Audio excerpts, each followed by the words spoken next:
อยู่หน้าพ่อหยัดแม่นางบ้านหนองกุลองที่ได้ใส่ปุ๋ยตาจักรวาลเนี่ยค่ะเขาเป็นก้อนเป็นห่วงงามๆเนี่ย หลาย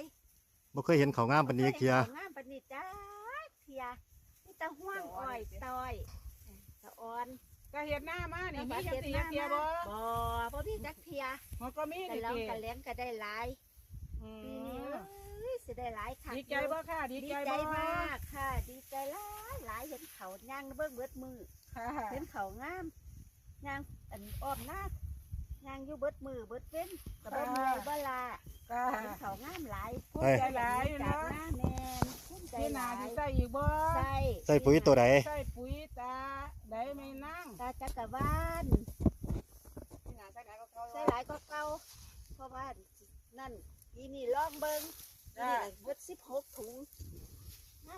30กว่าไร่ ได้ผลเกินคาดบ่ ได้เกินขาดค่ะ ค่ะ ผ้าเพิ่นยางเบิ่งแน่ ต้นกับว่าลมเนาะนั่น